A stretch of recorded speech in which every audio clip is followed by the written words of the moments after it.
Okay, welcome families. Mr. Little with Miss Little Finnegan here. We are going to be talking about post-secondary planning tonight. Typically we'd have an assembly, but this year because of COVID, we are doing it virtually.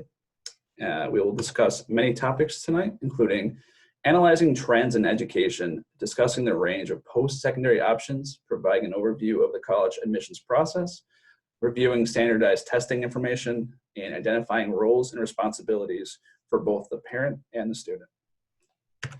So starting off, we're just going to recap what happened these last couple of years. Freshman year, your student met with their school counselor to build a rapport. And during this time, we made a full-year plan with your student to kind of analyze what their interests are in terms of maybe possible career goals or what classes they find interesting that they can take advantage of here at Hale-Ray to kind of get exposed to different things. At Hale-Ray, we have a multitude of different kinds of classes, from our ag classes to our engineering classes. It really gives students a real-world perception of what they might be looking into the future. Sophomore year, we take them on a field trip to a career fair, Wesleyan University. Unfortunately, last year it was canceled, so as it will be this year because of COVID restrictions. They're still working on an alternative. We'll provide updates when we learn more about it. And then junior year, we have our junior planning meeting. This is when we meet with families to discuss plans for after high school. So we sit down with you, your student, and obviously the school counselor, and we discuss different options, whichever they might be looking into. Currently, we're at this point if you are a junior, so this is the perfect spot to be. So before we start off with what we normally would give for a presentation, there are some things we have to preface. Post-secondary planning and COVID-19 kind of threw a wrench into what we traditionally do. That being said, these are some highlights that really are different this year and as was last year. About 90% of schools are test optional. So that means that students can choose to submit their SAT scores if they prefer to. They don't have to, that's hence optional. If your student takes SAT and they feel like maybe they aren't in the range they want it to be, they can choose not to send the scores. They won't be penalized for it. It's more of a bragging tool. Instead of a penalizing kind of view of it, it's more, if they achieve the scores that they wanted to, then they can brag about it. This means that transcripts, letters of recommendations, and demonstrated interests will have a significant impact on admissions as opposed to test scores. So they're really going to look at your whole package when you apply and kind of determine what kind of student you are and more of a holistic view instead of just numbers from a test. There's also virtual college and career fairs to replace in-person events. Typically, we would have opportunities for students to kind of culminate in person and check out different kinds of posters and different kinds of counselors from different colleges. But unfortunately, because we're in the state we are in now, it's going to be replaced by virtual college events or college fairs, which isn't necessarily a bad thing. Same thing with career fairs. It's just a different kind of aspect. There's also limited college visits in person. That's not to say every college is limited, but you want to be aware that if you are looking to visit a college, you want to make sure that they offer in person. So you definitely want to call ahead. And finally, there's virtual meetings with college representatives. Oftentimes we'd have college reps visit Hale-Ray, but because of this year, it's going to be more of a virtual based, interaction. And this year for sure. We'll have to see next year if it continues, but that's pretty much how it is going to be this year. We have seen a decline in college enrollment by about 2.5%. Mainly the two-year public school has hit the hardest. If you look at the data, it's about 7.5% down. Overall, it's about 2.5 if you look at the whole data. And we have seen an increase in trades and other vocational kinds of exploration. Some reasons for decline in college and applications and enrollment include financial loss and economic downturn. I mean, we're living in an uncertain time with COVID. People are obviously losing their jobs, and hopefully that changes soon. Students are taking time off of work to help support their families. Unemployment is high. Colleges shift to online learning. Some students aren't really equipped to learn online. Sometimes students struggle with the whole online learning aspect. I know last year was a real struggle for a lot of our students, and going from in-person learning to full-time remote was a tremendous upheaval. And then the loss of childcare. Also, students are staying home with siblings. Maybe the parents are working. Students have to watch their kids or watch the brothers and sisters. And parents planning to attend college may not have the childcare support that they need or can afford it because of the, goes back to economic status. And then the fear of getting sick from the virus. I mean, that's a real concern a lot of our students are facing now. And we respect whatever decision families make in terms of not having their student come to school or not. So while supporting your student during this time, it's important to understand that students feel overwhelmed with remote learning and may feel uncertain about their future. I think it's very important to not really criticize students for not really taking too much attention to it with everything going on, but it's important to have a plan moving forward. Teachers and counselors try to help alleviate feelings of anxiety. Even the teachers feel some amount of anxiety with COVID going on, but we're really here to support students as much as we can. Family members also have a fair share of influence over your child's post-secondary plans. That's pretty essential. They need the support from you to kind of be successful during this uncertain time. And then also, as important as family is, students also rely on friends and peers for support. That's major. A lot of times, students will confide in one another that they won't even necessarily talk to an adult about, but they have each other. And that's a support system that I think should be valued just as much as family. All right.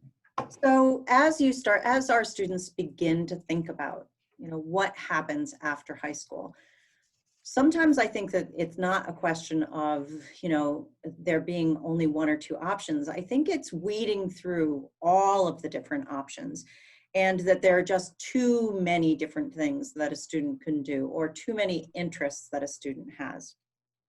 So what we do with students from their freshman year on throughout high school is try to narrow down some of those interests.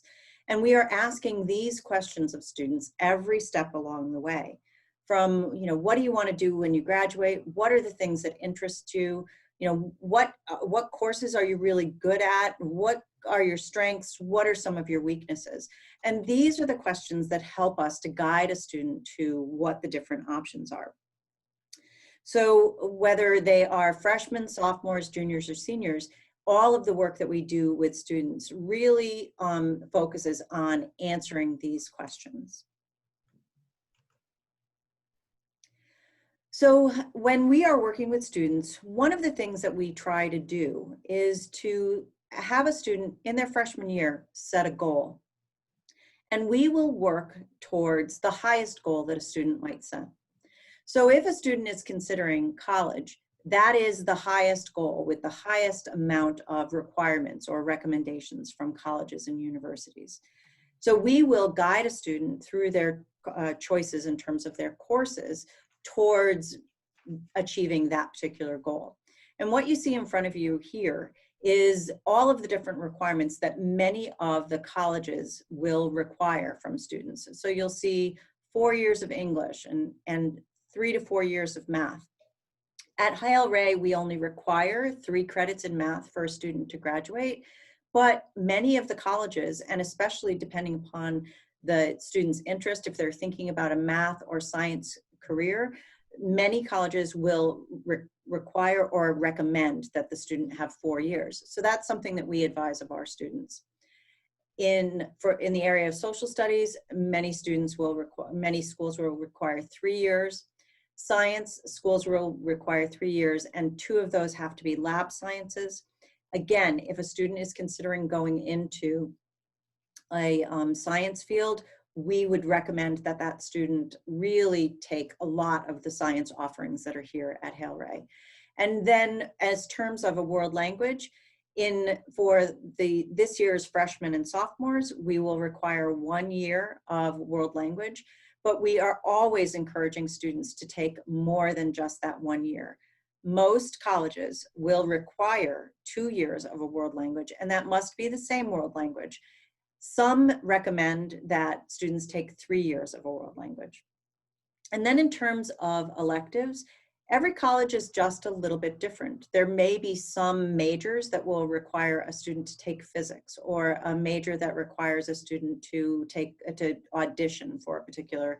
So those are things that we encourage students to take in their electives and to pursue their different interests through their electives. So we create the plan for students so that they can achieve whatever their goal might be and not eliminate opportunities.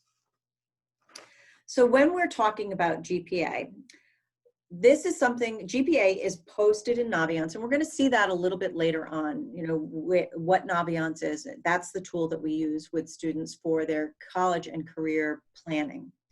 But there are a few things that we wanted to make sure that you were aware of in terms of GPA. The first thing is that, yes, it's posted in Naviance, so if a student is interested in what their GPA is, that's the place to go to. It is also calculated on the semester. So for freshmen, because we don't have, they have only started their first semester, they would not have a GPA until February. Each semester, your GPA is updated. So the next update will be in February, and you'll be able to see that in Naviance. And then again at the end of the year. So those full year classes will be calculated at the end of the year. If a student wanted to convert we operate on a 12-point scale. If a student wanted to convert that 12-point to a 4-point scale, because many of the colleges will report out what they're looking for on that 4-point scale, the way to do that would be to add 1 point to the Nathan Hale-Ray High School GPA, and then divide that by 3, and you'll see that formula there. If there's ever any question about this, this is something that Mr. Little or I can absolutely help students with. So let's talk about all of the different options that are out there. There are a wide variety of things that students can do after high school. And we will work with each student to individualize a plan, to make it personal to them so that it makes sense, and that the courses that they are taking here at Hale-Ray will support whatever the goal is. And again, we plan with the highest goal in mind. So for some of our students who get very sick and tired of education and they're done with school after high school, one of the things that they look towards is full-time employment. Now, I want to be really clear about this. We always stress with students that they should get some additional education after high school. Now, that might mean just a certificate, going to the community college and doing 2 to 6 months in order to get a little bit more education. Or maybe it's going and getting a driver's license, so a student could be a truck driver. We know that with more education, a student is going to be able to earn more to support themselves. So that is something that we always guide our students who are looking towards employment to do. We talk about that with just a high school diploma, that students will be looking at entry-level positions, and we show them some of that information. We help them to explore their different interests and then go through the steps of getting a job, step by step. What are the things that a student will need to do? And we work with them again, one-on-one, to make sure that they have this whole packet together so that they are ready to apply for jobs once they've graduated. The most important thing for both Mr. Little and I is that every single one of our graduates has a plan for after high school. So gap year. Now, this can be something that can be a little bit scary, but it is also something that could be very valuable depending upon the student. We find that the most important thing that if a student is looking towards a gap year is that the student have a plan. Now, this might be an opportunity for the student to explore additional interests, to make sure that this is the area that that student really wants to concentrate on, wants to focus in on, wants to major in, and potentially find a career in. So using the gap year for an internship or volunteer work could be very useful to help refining those interests. It also might be an opportunity for a student to earn some additional money to support their post-secondary education. So again, another thing that we will do with students is talk to them about what are their interests and try to guide them in an area of how can they use those interests in a productive way that will further them, move them closer to their objective. Something to keep in mind is that if a student takes a gap year but is also planning on attending college after that year, that many colleges will defer enrollment for a year. So a student could go through the process of applying to colleges and then let the college know that they plan to defer enrollment for a year. And many of the colleges will hold that spot for the student. Okay, thanks, Ms. Finnegan. Another aspect is military. We help students a lot with determining their future when it comes to the military. What the student ultimately wants to do with the family is research what branch they want to join, what kind of jobs they're looking for, and what they're trying to get out of the military. It's important to have that mindset so they're motivated for what is to come. You want to discuss options with school counselor, with Ms. Finnegan or I, and kind of figure out where you're planning to head in life. You also want to meet with your recruiter to learn more about the selected branch. That could be done actually with us. If your family wants us to meet with a recruiter with your student, that's perfectly fine. We just have to set that up ahead of time. They want to take the Armed Services Vocational Aptitude Battery, the ASVAB, which is offered every year at Hale-Ray. Usually permission slips go out at the beginning of October, and the test is usually towards the end of October. It's great if they take it here because it could be a practice test or it could be their official scores. When a student outside of the school goes to take the ASVAB, whatever they place with their scores, they have to submit to the military for entrance exams. If they take the ASVAB at Hale-Ray on the day we offer it, it's up to them if they want to submit their scores or not. So they have no obligation to join the military once they take the ASVAB at Hale-Ray.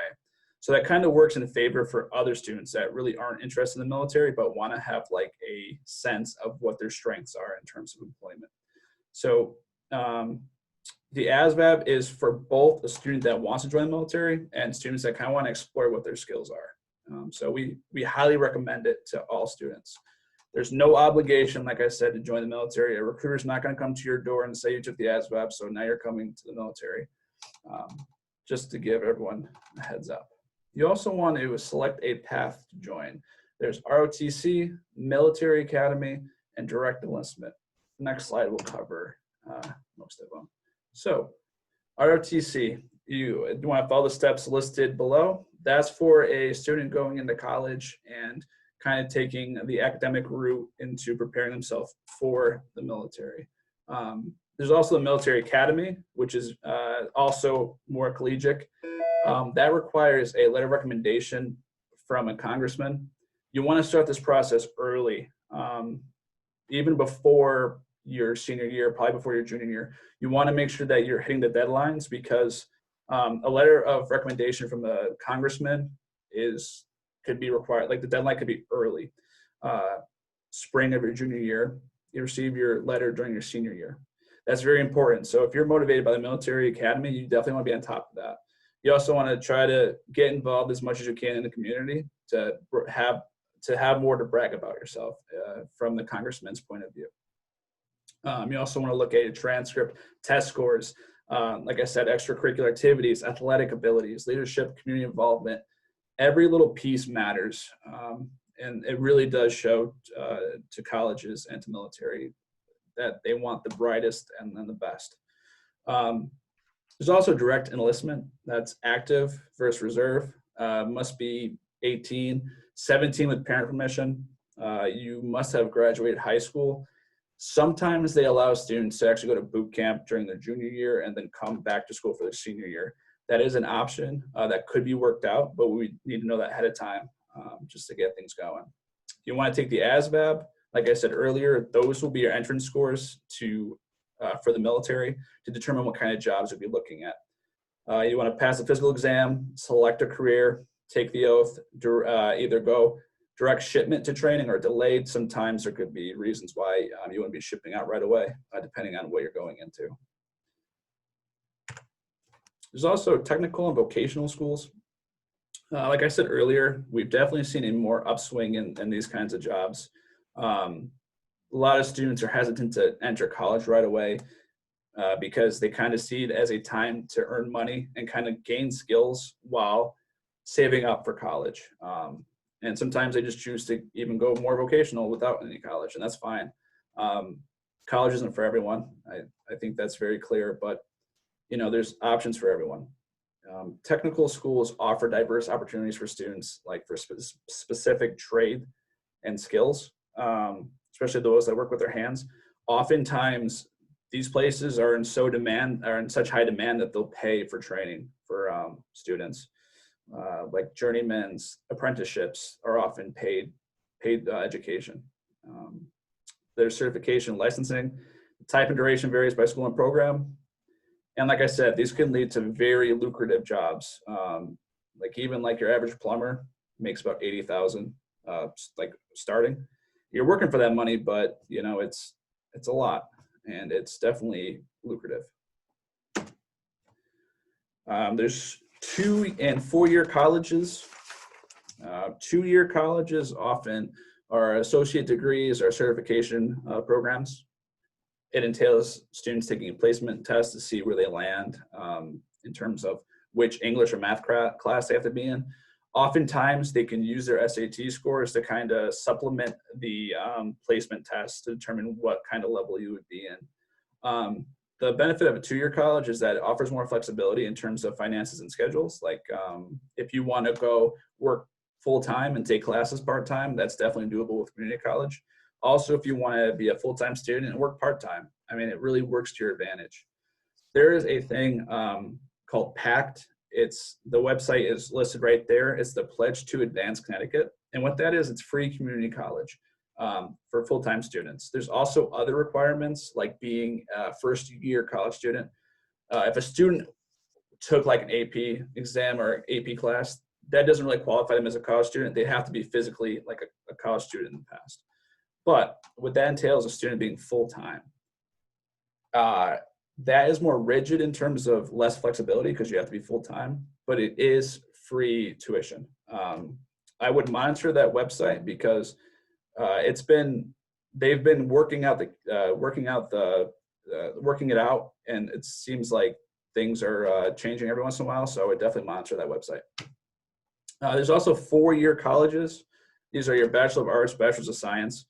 SAT and ACT are required by most, except for probably this year because 90% are test optional. And the requirements vary by selectivity. So if you're looking at, if you're looking at Harvard, you're looking at very strenuous, selective process.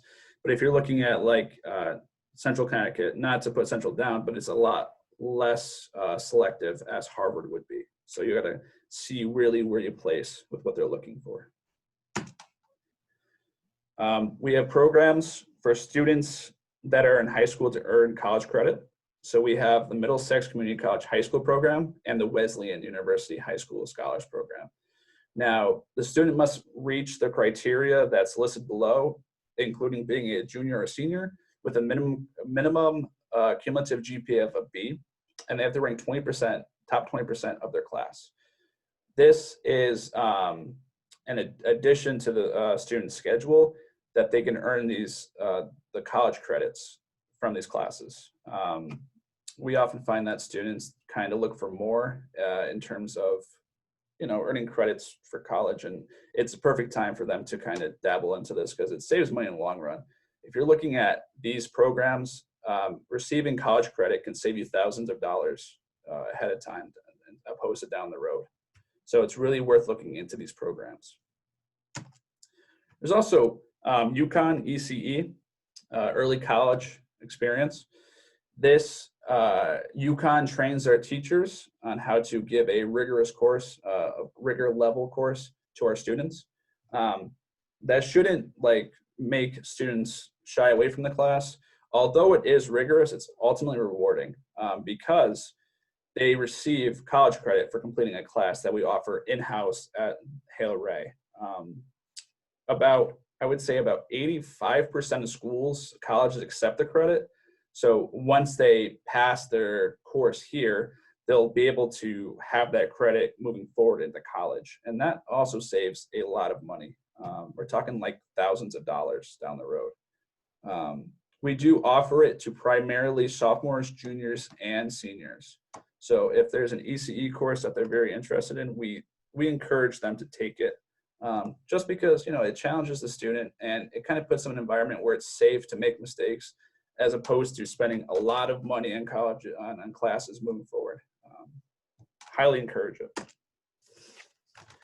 And then to obtain information about a college, you want to visit the website. That's will ultimately will have all the information, and we'll post if they are available for in-person tours or any other kinds of information sessions. You want to contact the admissions office. The number one best information to get from a college is their admissions and their financial offices, financial aid offices. Ms. Finnegan and I only know so much when it comes to like financial aid, but the schools know the financial aid like the back of their hand and will be very helpful for those kinds of questions. We do hold a financial aid night during senior year for students to attend to kind of get to know what different kinds of options they have. That'll be during, what month was it, Ms. Finnegan? Was it December usually? No, we do that in October. October. So October time, we'll have that presentation. You want to visit colleges. It may be limited due to COVID. It could be virtual. They do have this nice website listed below where you are able to click on any real college there, and they'll give you kind of a virtual tour and see if you're interested based on like your what you're looking for. You also want to attend college fairs. I listed this, the National Association for Colleges have different times and different dates for virtual colleges, including, you know, listed below there. Highly recommend sitting down maybe with your student and spending a day there. I think they're mostly on weekends. It's a good time for you and your student to sit down and kind of, you know, embrace what they have to offer. You want to meet with your college reps virtually if you have any further questions that really aren't really answered. If you have any unique situations you really want to discuss with someone, they are there for you. Colleges love to hear from people, so don't hesitate. You don't have to feel awkward. They want to hear from you. They are a little overbearing, but they're great when it comes to giving information out.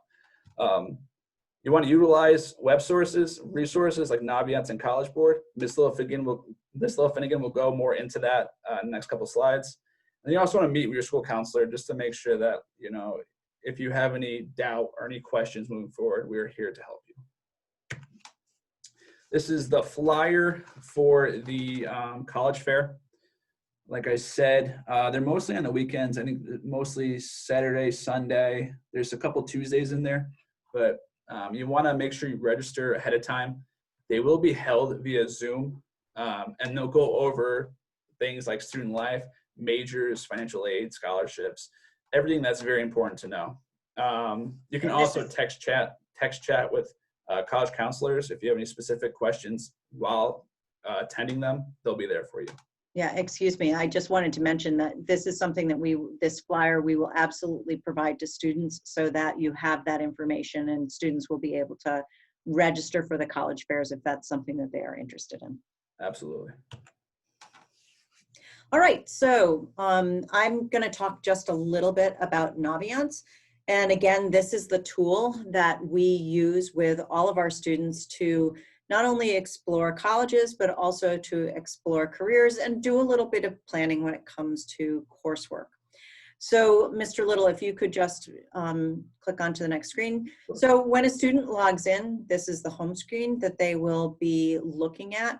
And across the top, you'll see that there are a number of different tabs from home to courses and college and careers. And we, throughout the 4 years that students are here, we spend a good amount of time in each of these different areas. As a freshman, we'll be talking an awful lot, freshman and sophomore actually, we'll be talking an awful lot about careers. We have students do interest inventories to identify what it is that they might find interesting. We ask students to kind of explore this information and find exactly what it is that they think that they might want to major in or they might want to study, because that's really a very good starting point for when students begin to look at educational opportunities after high school. We also spend some time in the coursework area with our freshmen and sophomores. And then when they become juniors, we spend a good amount of time in the college, under the college tab. And with colleges, what we will do here is we go through the process of doing a college search with students. So this is something, typically what we would do is have a live demo of our college search. Unfortunately, it's not an easy thing to do over Zoom.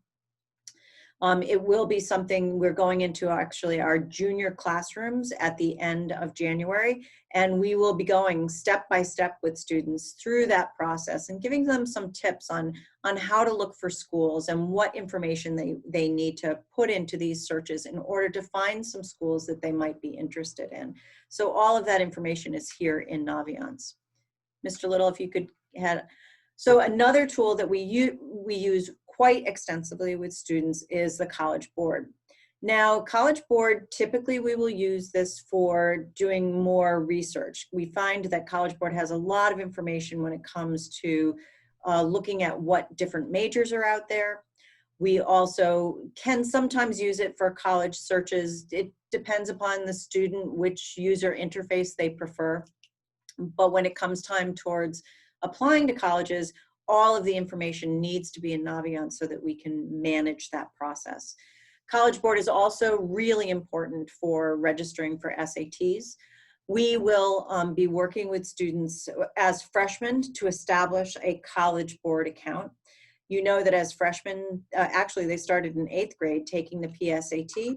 They also take it in their 9th, 10th, and 11th grade year. So that's their opportunities to practice.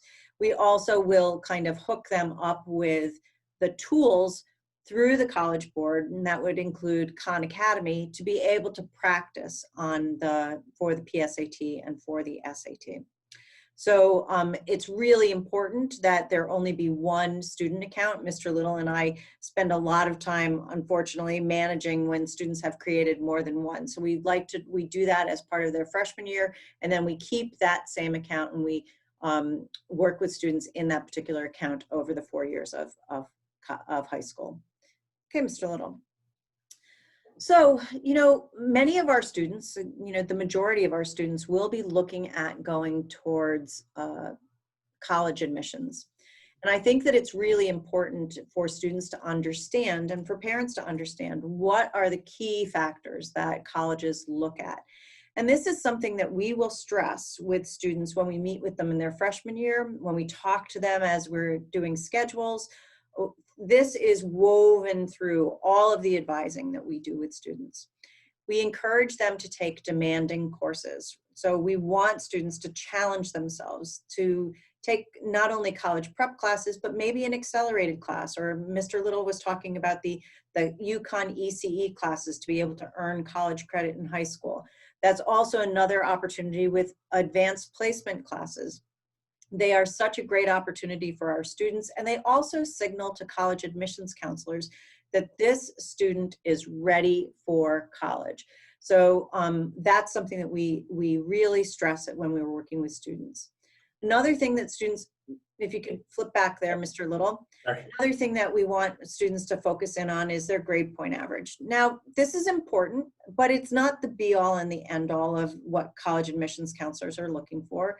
They also consider class rank. It's really kind of the whole package, right? So the most important things are going to be that student's transcript. So the courses that they take, their GPA, their class rank. Many schools will also look at standardized test scores. Mr. Little had mentioned a little bit earlier on that many schools are going test optional. So we're finding that this is kind of not being weighted quite as heavily in schools, at colleges. They're looking at other things. So they'll look at our school profile, who are our students that are here, a student's resume, a student's essay, letters of recommendation that are coming from teachers and school counselors, as well as any special talents that a student might have if they're interested in sports or maybe have excelled in a particular area. And colleges will also look at if you took the time to, visit them, if you took the time to interview with them. So one thing that we just really want to stress is that it's not just one thing that gets a student into college. It is a combination of things. So we, again, talk to students every step along the way, encourage them to get involved, because that's going to be important when it comes to resumes and letters of recommendation. Okay, Mr. Little. So let's talk a little bit about standardized tests. There are a couple that you probably are familiar with. The first one being the SAT. There's also something that is called ACT, which is another standardized test. Typically the difference is, there are many differences, but typically the SAT is more familiar on the East Coast, while ACT is more of a West Coast and Midwest type test. But we're finding that many students will take them interchangeably. Typically schools will accept either or both. And you might find that a student does the same on both the SAT and the ACT. You might find that they do better on one than on the other. The most important thing that we emphasize for students is that this is something that you need to plan ahead for. You need to create a testing schedule so that these tests are offered typically in the spring. And we'll talk a little bit more about when they're offered here at Hale-Ray. But you want to make sure that you give yourself the opportunity to take those tests and not cramming everything in all at once. And again, depending upon COVID, we're not quite sure what the spring testing schedule is going to look like, but that is something that we will communicate to all students. One of the other things that I do want to emphasize is that, that if a student, there is a financial need, we do have waivers for test fees here at Hale-Ray. So if there is financial need, if a student qualifies for free or reduced lunch, they should see either Mr. Little or myself, and we will provide them with a waiver for the fees. So in terms of the SAT, what we stress with students is practice, practice, practice, right? So we give them opportunities to just become familiar with taking standardized tests. So they have that opportunity in 8th, 9th, 10th, and 11th grade. Those PSATs are offered in October, and their scores are through the College Board, and we will talk to students about their scores, what those scores mean through the school counseling lessons that we do with them. In these lessons, the other thing that we do is we want students to be able to practice, and there is a free online SAT prep that we connect students up with. So Khan Academy is another student account where they're able to link their College Board accounts, link their PSAT results, and then they will have personalized practice for the things that they need to work on depending upon how they answered questions in the PSAT. So many of our teachers are actually using Khan Academy to help improve students' PSAT scores, or PSAT and SAT scores. And then finally, another way that students can practice is that we do have a course here at Hale-Ray called SAT Prep. It is a semester-long class, and we encourage all students to take it. Typically, students are going to get the most out of this class as sophomores. So typically, we would offer, maybe at the second semester of a freshman year, all throughout sophomore year, and sometimes the first semester of junior year. We'll find that, many of our juniors will be taking the SAT. Actually, all of our juniors will be taking the SAT in the spring of their junior year. So that's where we try to fit the SAT prep class in prior to taking that first SAT. All right, Mr. Little. So SAT school day. So back in 2016, the SAT became the mandated school accountability test. So we offer this to all of our juniors. It is a mandatory test. This year, it will be offered on Wednesday, March 24th. The test is free of charge to all students. Students do not need to register for the SAT. That is all done for them through the school and through the state of Connecticut. So this is a college reportable score, which means that if the student takes it and they like their score, they can absolutely report that to their schools. This particular test doesn't include the essay, and something that we just got actually news of yesterday is that the SAT is changing their test. They will no longer include the include the essay as part of SAT. So that whole section has kind of gone away. So students we'll have students all registered for that test. This is something that they will be well prepared for to take on March 24th. We typically will suggest that students take the SAT at least 2 times. And the reason why we suggest that is because we find that they will improve their scores anywhere from 50 to 100 points, depending upon how much they've practiced each time that they take the SAT. Just getting back to some of that SAT prep, one of the statistics that came out of information that the College Board has given us is that students can actually improve their scores by 100 points or more for every 20 hours of practice they do. So this is a really valuable thing for students. So when it comes to score reporting to colleges, as a college that accepts the SAT or the ACT, many schools do what is called super scoring. And that simply means that if a student has taken the SAT or the ACT more than once, the college will take the best score from any given day that student has taken the test. So if a student has taken it twice, once in March and once in June, they did really, really well on their evidence-based reading and writing in March and did better on their math in June, the school would super score and take both the March and the June scores and throw away the opposite scores from the other testing days. So best score is the thing that they look at. And I think Mr. Little had also talked a little bit about test optional. This is something that we see growing, and actually from what we're hearing in terms of trends, that this is something that's probably not going to be going away. However, something that's really important is that whether or not a school requires that standardized tests may be dependent upon the major that you're looking at. Typically, the more competitive the major, the more likely they would be to want a standardized test score. And another thing to also keep in mind is that if a student is looking for merit-based aid, many of the colleges will require an SAT. All right, so college visits. This obviously may be due to like being limited due to COVID, but when do you want to plan them? Now. Never too late, never too early, I should say.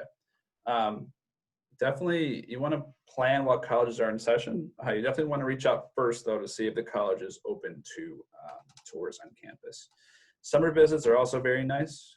Hopefully, this kind of all blows over by summer, but with the news, who knows? Kind of hopeful. You want to return to schools on top of your list. You want to make sure that you create like the schools that you're very interested in and your top priorities. Those are the ones that you want to really nail down and make sure that you visit and keep in touch with. Like Ms. Little Finnegan said, these colleges are keeping track of, how many times you reached out to them, if you're following them on Facebook, Instagram, Snapchat, all that kind of stuff. It's very intricate how much they're keeping track. So I would definitely recommend that you follow, if you have social media, to follow them, because it just shows another plug of your interest. Being that schools are test optional, most of them, as we said, showing interest is huge. And that's one more step to show that why you should be selected to go to their school as opposed to someone else. You also want to make an appointment with a faculty member or a coach, especially if you're into sports, kind of seeing like what options you have for playing on campus. If you're looking for like different divisions or intramurals, the coach would be best to talk to you about that, especially early. Earlier the better, to get your face known and get that social, the social networking going. The visit, you want to call the admissions office and register online. You want to take a student guided tour if possible. They might not be available, and that's why there's the virtual option that we listed earlier. That way they're all convenient to you and you can check them out. Now, just because it's virtual, like I said, doesn't mean it's worse or better. It's just a different way of doing it. I'm sure both ways have their own perks, but it's really taking the most you can out of whatever you're looking for, because ultimately this is your decision. It's a big decision. Looking at colleges is a big investment. It's probably one of the biggest investments you'll have in your life besides buying a house. You definitely want to take your time and kind of get vested into what you want to look for. And you want to take every advantage as you can. You want to talk to students. If there's any alumni that you knew in the past that are attending there, that's awesome. If you want to just see if there's anyone that would speak with you on campus, that's also great. You want to ask lots of questions. Don't be afraid to ask like what's it like living on campus. It's not necessarily just for academics. It's also for campus life, because a lot of what you're looking at when you're looking at colleges is living there, making sure that's a spot for you, making sure that you're kind of acclimated to the area. So what I mean is that if you're going from East Haddam to Manhattan, New York, it's completely different type of vibe and different kind of layout and land. So you want to make sure that you're okay with like the city vibe opposed to, East Haddam, living situation. And then if possible, you want to eat in the dining hall. My favorite part of college was the dining hall to this day, because I loved it. Had the best food. I went to Quinnipiac, so it was a nice cafeteria, and that's actually one of the things I remember most about my college experience. So you'll be surprised how important it is. Letters of recommendation. So for every student applying for a 4-year college, Ms. Little-Finnegan and I write a letter of recommendation for that student.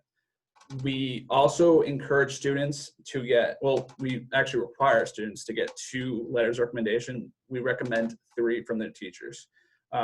A lot of times schools require 2 to 3 letters. The more letters we see, kind of like the better. I wouldn't go overload 5 to 6 letters, but 2 to 3 is generally perfect for when applying, because that's usually what they're looking for.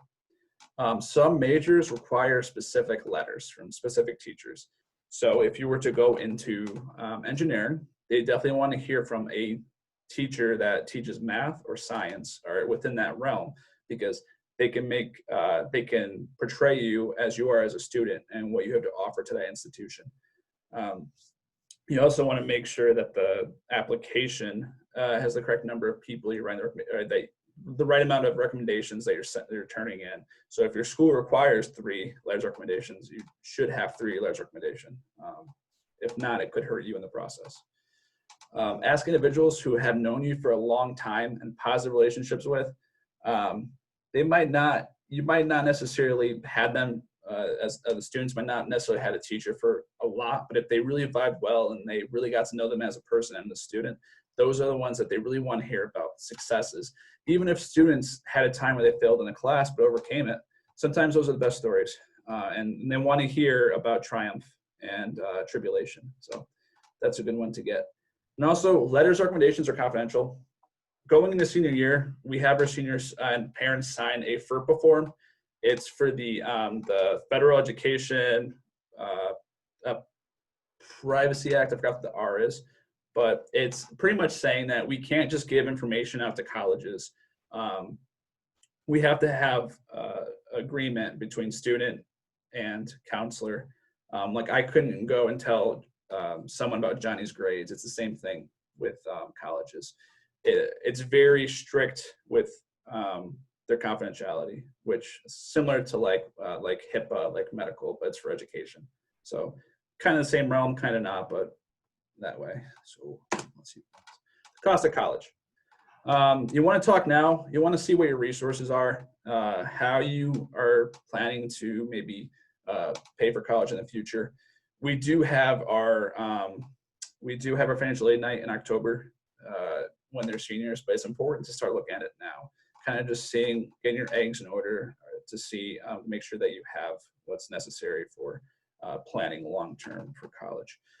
Some tools that are nice to use include the FAFSA forecaster. at fasfa.ed.gov. You're going to have to fill it out if you want to receive any kind of financial aid as a college student. So during senior year, one of the requirements is for students to fill out the FAFSA. The nice thing about the tools is that these tools here, even the net price calculator, it helps kind of determine what you're going to be expecting to pay and what you're expected to earn, or what you're expected to be given in terms of financial aid from the government. So that's important to take in. Okay, so let's talk about roles.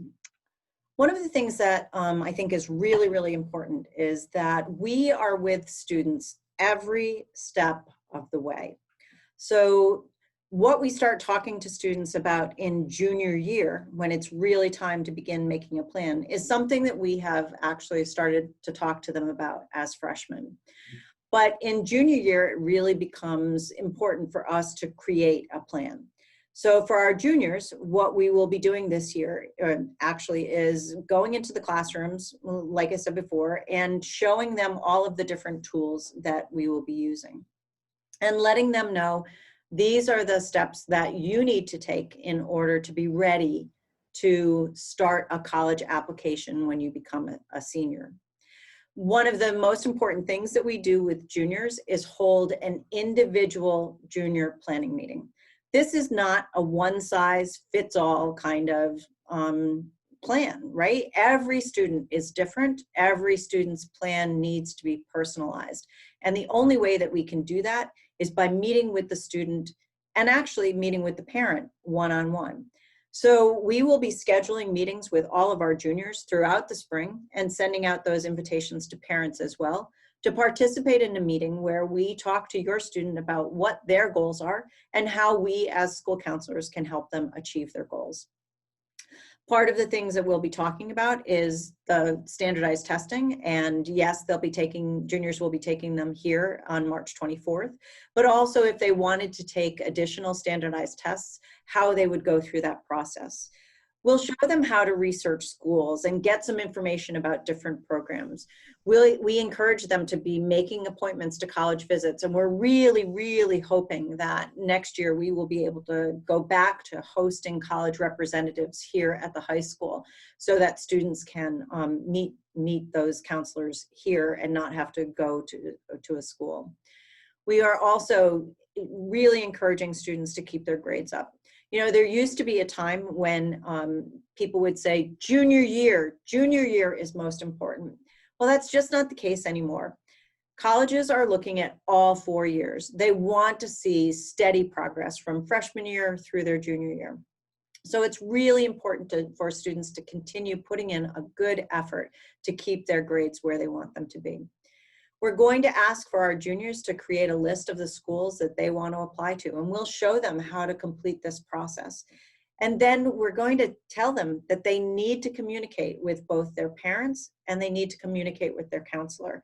This is such a critical piece because we are a team. We work together to make this happen. So we regularly reach out to our students and we give them regular reminders of what it is that they need to be doing. I think it comes down, sometimes we're giving them weekly instructions on and weekly reminders on what it is that they need to complete so that nothing falls through the cracks. And we're really fortunate at Hale-Ray that we have a small school where we're able to give this kind of individualized attention to students and to support them through this process. Mm-hmm. So in terms of the parent role, you know, I think the most important thing that parents can do is begin having conversations with students. And those conversations can be a full range of different topics. Starting with, you know, if you have any expectations for a student, if you expect for that student to attend a 2-year college or a 4-year college, if there are any limitations, you know, a student might want to travel to Alaska to go to college. And if that's just something that it's not something that you can, that would work for your particular family, those are conversations that need to take place now.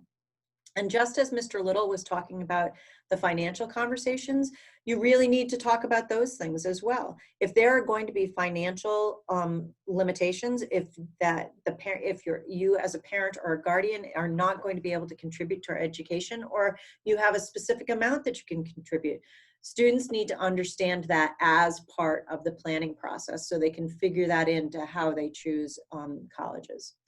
So as a parent, if you can support by giving opportunities for students to visit colleges, take a summer road trip and mark out the different colleges. If you find yourself going to grandma's house or grandpa's house and there's a college on the way, a drive-by is not necessarily a bad thing, just for students to become familiar with what these colleges and universities look like. And then if there's a deeper interest, then absolutely make a visit and go in and find out more information about a school. You know, those conversations, asking the student what's going on, making sure that they're keeping you in the loop. Now, Mr. Little and I know that sometimes this can be a really difficult thing. So we encourage you to reach out to us if you have concerns, so that we can let you know where your student is in this process and what you might be able to do to kind of move the process along. And then finally, you know, encouraging and supporting. This whole process, figuring out, you know, what you want to do and where you want to go after high school can be extremely stressful. So just being there to listen and to be a shoulder to cry on if a student is feeling really stressed can be a really important piece. So let's talk a little bit more about what our role as school counselors are. So, you know, Mr. Little and I, this is a part of our job. I think I can speak for him and say that we love this part of our job, helping students figure out what the next step is, looking at all of the different possibilities and helping make dreams come true. So we will help students and provide them with any information that we can help in planning for their future. We will be able to answer some questions. And I think the most important piece is that we don't know everything. You know, we've been in this business for a while and we have some good information, but things are constantly changing. So we may need to reach out to other resources or point you in a direction of other resources so that you can get more information about the topic that you're interested in. So like I said before, that we're here every step of the way. And there are some students that will need a lot of support as they plan for their future. And we will be meeting with them, you know, some students we meet with 5, 10, 15 times as they're going through this process. There are other students that don't need quite as much support and are really very independent. But as they go through this process, we're always there as a support to assist them.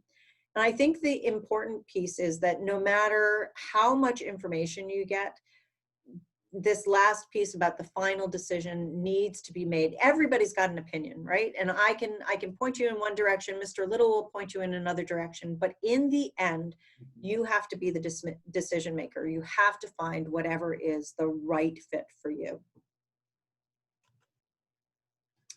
So finally, just for our junior parents, what we want to make sure that you're aware of is that there will be, at the end of January, we'll be doing a classroom lesson, going into those classrooms and walking through students of what the expectations are for if they plan to help plan for their future. We will be holding individual planning meetings with every single junior, whether they plan on going to employment or trade school or they're thinking about college or the military. We will meet with every single student, and we invite our parents to come along if they want to participate in that meeting. We will be encouraging students to make a plan in terms of the standardized testing and being there as they research their options and helping to answer questions about those different options that are out there. And then encouraging them to explore those different options through interviews and appointments and visits at these places of higher education or the military or the trade schools. So that's all that we have for you right now. And because this is virtual, unfortunately, we can't take interactive questions, but we do want you to reach out. That if you have any questions, please contact either Mr. Little or myself. We are here to support you every step along the way.